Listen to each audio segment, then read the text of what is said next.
No one knows exactly how or when coffee was discovered, but there are many legends which, although may not be completely true, give us some idea of what happened. Most stories have the same basic idea. A Yemenite traveler in Ethiopia discovers that animals which eat the berries from a certain tree are abnormally active, so he decides to try the berries himself, and by one way or another ends up roasting and then boiling the seeds, to finally brew the first coffee ever. He then gets a super cool high and goes on to tell everyone about it. When people try this new drink, they love it and go on to make him a saint. Today, we may find this to be a little of an exaggeration, but consider that this was the 10th century, and people really didn't know much about drugs or where their effects came from. For these reasons, it is easy to imagine why Yemenite Sufi monks believed coffee to be such a mystical drink. But how did coffee went from being a drink only Sufi monks drank to being one of the most popular drinks in the world? Well, coffee houses. By the year 1414, coffee was not only popular in homes, but also in the many public coffee houses around the holy city of Mecca.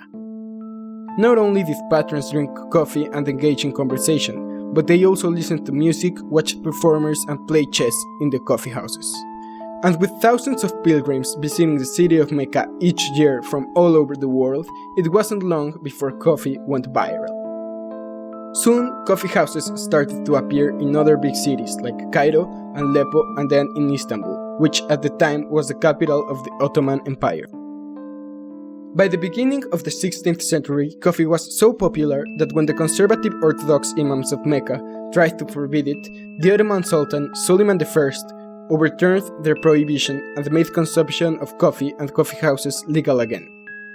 By the 17th century, coffee had made its way to Europe, but it wasn't well accepted at first. People were afraid, and some went as far as calling it the bitter invention of Satan. The local clergy even condemned coffee when it came to Venice in 1615. The controversy was so great that Pope Clement VIII decided to taste the beverage for himself, and he liked it so much that he gave it papal approval. Despite such problems, coffee houses quickly became centers of social activity and communication in countries like England, Austria, France, Germany, and Holland. By the mid-17th century, there were over 300 coffee houses in London alone. In England, penny universities sprang up, which got their name because for the price of a penny one could purchase a cup of coffee.